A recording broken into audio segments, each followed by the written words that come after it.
हड़प्पा की कहानी। भारत के पहले शहर का उदय और पतन। सिंधु नदी के किनारे आज से 5000 साल पहले एक ऐसी सभ्यता फली फूली जो दुनिया की सबसे पुरानी शहरी संस्कृतियों में से एक थी।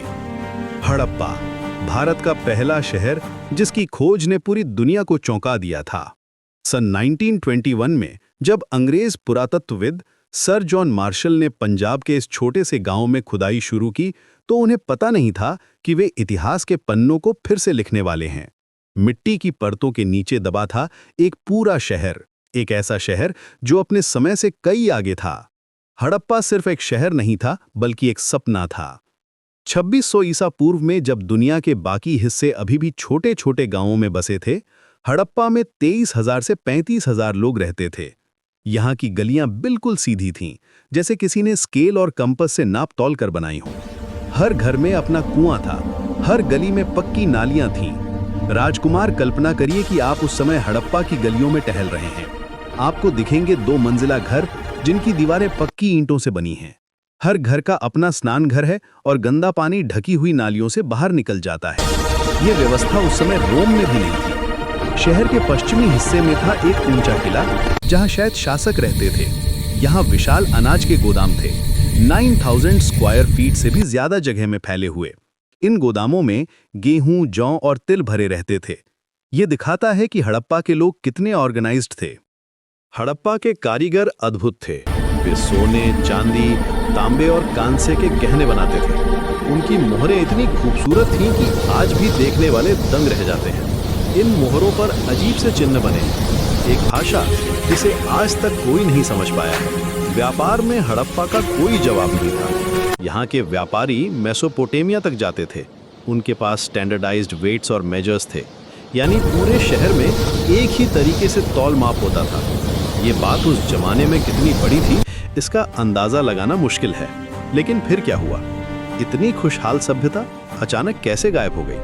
कहानी का दूसरा अध्याय शुरू होता है 2500 ईसा पूर्व के आसपास। प्रकृति ने अपना रूप बदलना शुरू किया। गर्मियों के मानसून कमजोर होने लगे। सिंधु नदी का पानी कम होने लगा। जो नदी कभी हड़प्पा की जीवन रेखा थी, वही अब उसके लिए समस्या बनने लगी। हड़प्पा के लोग पूरी तरह से मानसून पर निर्भर थे। उन्होंने कभी बड़े इरिगेशन सिस्टम्स नहीं बनाए थे। जब बारिश कम होने लगी तो फसलें मारी गईं, अनाज के गोदाम खाली होने लगे, व्यापार ठप हो गया। धीरे धीरे लोग शहर छोड़कर जाने लगे। कुछ हिमालय की तराई में चले गए, जहां सर्दियों का मानसून अभी भी बारिश लाता था, लेकिन वहां भी वे बड़े शहर नहीं बना पाए। छोटे छोटे गांव बसाए जो पहले जैसी समृद्धि नहीं दे सकते थे। 1800 ईसा पूर्व तक हड़प्पा लगभग खाली हो चुका था। वे खूबसूरत घर, वे चौड़ी सड़कें, वे अद्भुत नालियां, सब कुछ धूल में मिल गया। हवा में सिर्फ यादें रह गईं।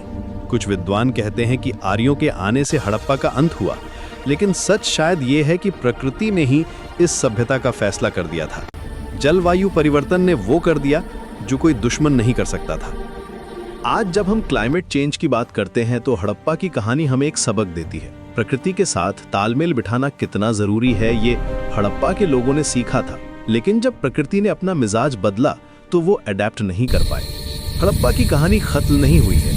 आज भी पुरातत्वविद वहां खुदाई कर रहे हैं। हर साल कुछ नया मिलता है। शायद एक दिन हम उनकी भाषा भी समझ जाएं, उनके रहस्यों को भी जान जाएं। भारत का पहला शहर हड़प्पा हमें सिखाता है कि सभ्यताएं कितनी नाजुक होती हैं। एक तरफ इंसान की अद्भुत क्षमता है शहर बसाने की, कला बनाने की, व्यापार करने की। दूसरी तरफ प्रकृति की अपार शक्ति है जो एक झटके में सब कुछ बदल सकती है। हड़प्पा का अंत एक अंत नहीं था, बल्कि एक नई शुरुआत थी। उसके लोग बिखर गए, लेकिन उनकी विरासत आज भी हमारे साथ है। हमारे शहरों में, हमारी कलाओं में, हमारे तरीकों में कहीं न कहीं हड़प्पा की छाप है। यही है हड़प्पा की कहानी, भारत के पहले शहर की कहानी, जो हमें बताती है कि इंसान कितना महान हो सकता है और साथ ही ये भी कि वो कितना वल्नरेबल भी है।